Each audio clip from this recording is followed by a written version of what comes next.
اللہ تعالیٰ کی رحمت کے 100 حصے ہیں اور اللہ تعالیٰ نے اپنی رحمت کا صرف ایک حصہ دنیا میں نازل کیا ہے۔ اور آپ دیکھیں وہ ایک حصے کا ہی آپ تمام کائنات میں دیکھتے ہیں کہ ایک ماں اپنے بچوں سے محبت کرتی ہے، وہ ایک حصے کی وجہ سے ہی۔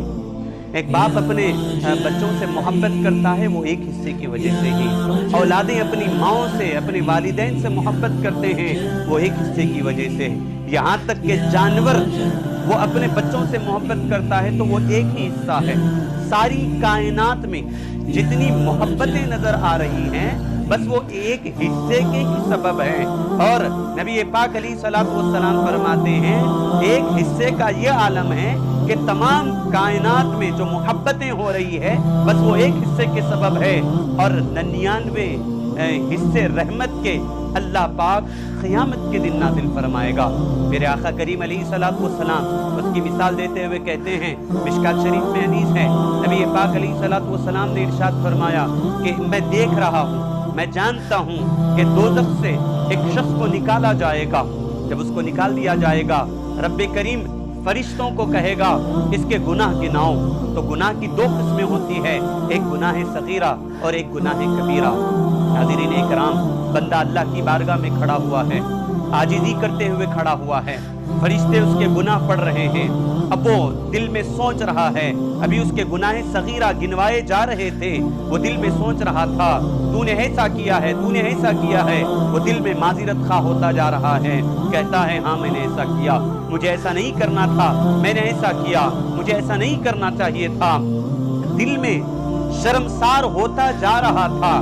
جب اس کے سارے گناہ صغیرہ بیان کر دیے گئے، اب رب کریم فرماتا ہے اے میرے بندے تو مایوس کیوں ہو رہا ہے، مایوس کیوں کھڑا ہے، دیکھتا نہیں تو رحمان کی بارگاہ میں کھڑا ہے، تو رحمان کی بارگاہ میں کھڑے ہونے کے بعد تو مایوس ہوتا ہے۔ آج میں ان فرشتوں کو گواہ بنا کر تیرے تمام کے تمام صغیرہ گناہ معاف کر دیتا ہوں، اور بلکہ ان سارے گناہ صغیرہ کی جگہ نیکیوں میں تبدیل کر دیتا ہوں۔ مطلب یہ ہے کہ گناہ معاف ہونا اور بات ہے، لیکن اللہ کی رحمت اس قدر اس پر نچھاور ہو رہی ہے کہ رب کریم فرماتا ہے میں نے تیرے صرف گناہ کو معاف نہیں کیا، بلکہ جہاں جہاں تو نے گناہ کیے ہیں میں نے ان سارے گناہوں کو نیکیوں میں بدل دیا ہوں۔ جہاں جہاں تو نے گناہ کیے وہاں وہاں میں نے لکھ دیا ہے کہ وہاں بندہ نیکی کیا ہے، جہاں تو نے گناہ کیے میں نے لکھا ہے کہ تو نے نیکی کی ہے۔ اب وہ جو بندہ شرمسار ہو رہا تھا اب وہ چیختا ہے، چلاتا ہے، فرشتوں سے کہتا ہے کہ اے فرشتوں ابھی تم نے میرے چھوٹے چھوٹے گناہ بیان کیے ہیں، وہ بڑے گناہ بھی بیان کرو، رحمان کرم کر رہا ہے، مجھ پر کرم فرمائے گا۔ اب یہ اس حدیث کو بیان کرتے ہوئے میرے آقا کریم علیہ الصلوۃ والسلام مسکراتے ہیں۔ دیکھو کہ بندہ پہلے کیسا شرمسار ہو رہا تھا، اور جب رب کی بارگاہ میں کھڑے ہونے کے بعد جب فرشتے اس کے گناہوں کو گنوا رہے تھے، اللہ کی رحمت اس قدر اس پر رمجھم بارش ہونے لگی کہ رب کریم اس کے سارے گناہوں کو معاف فرما دیتا ہے۔ میرے آقا کریم علیہ الصلوۃ والسلام نے فرمایا کہ ایک نوجوان جب توبہ کرتا ہے اللہ پاک اتنا خوش ہوتا ہے کہ اس کی بھی مثال میرے آقا کریم علیہ الصلوۃ والسلام نے یہ بتلائی ہے کہ ایک شخص ہے جو سفر کرتا ہوا جنگل کی طرف بڑھتا ہے، اپنا ساز و سامان اونٹ پر لدا ہوا ہے، اب وہ اونٹ سمیت جنگل کی طرف بڑھتا ہے۔ جیسے ہی وہ ایک مقام پر رکا، ایک مقام پر وہ استراحت کرنے کے لیے رکا، اب وہ سو جاتا ہے۔ جب وہ اسے نیند سے بیدار ہوتا ہے تو کیا دیکھتا ہے کہ سواری وہاں پر موجود نہیں ہے، جبکہ کھانے کی اشیاء اسی کے پاس موجود تھی، اس میں لدی ہوئی تھی، پانی اسی میں تھا۔ اب وہ اونٹ جو ساز و سامان سمیت گم ہو چکا ہے، غائب ہو چکا ہے، اب وہ نظر نہیں آ رہا ہے۔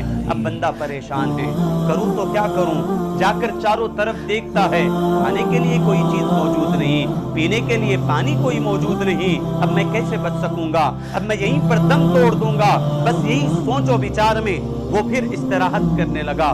جب اس کو نیند لگی پھر سے وہ بیدار ہوا تو کیا دیکھتا ہے کہ جو اونٹ گما ہوا تھا، غائب ہو چکا تھا، ماں ساز و سامان کے سمیت وہ اونٹ اس کے سامنے آ کر کھڑا ہوا ہے۔ اب وہ دیکھنے کے بعد اس کی خوشی کی انتہا نہ رہی۔ اب وہ خوشی میں رب سے یہ کہنے لگا، کہنا تو یہ چاہیے تھا، پروردگار تو میرا رب ہے، میں تیرا بندہ ہوں، میں تیرا شکر ادا کرتا ہوں کہ تو نے مجھے پھر سے دوبارہ زندگی عطا فرمائی ہے، کہنا تو یہ چاہیے تھا، لیکن مارے خوشی کے اس کے الفاظ کچھ یوں تھے، یہ کہتا ہے اپنے رب سے، پروردگار تو میرا بندہ ہے، میں تیرا رب ہوں۔ نعوذ باللہ، یہ کلمات اس نے خوشی کے مارے کہہ رہا ہے، خوشی میں کہہ رہا ہے، خوشی کی انتہا نہ رہی۔ وہ اس بات سے خوش ہو رہا تھا کہ رب نے مجھے دوسری زندگی عطا فرمائی ہے۔ تو میرے آقا کریم علیہ السلام فرماتے ہیں، دیکھو بندہ جب سامان ملنے پر اس کی خوشی کی انتہا نہ رہی تو اپنے پروردگار سے یہ الفاظ سے مخاطب ہو رہا ہے۔ یاد رکھیں، اگر کوئی بندہ سچے دل سے توبہ کرتا ہے، پروردگار اس کی توبہ سے اس سے کئی گنا زیادہ اس بندے سے خوش ہوتا ہے۔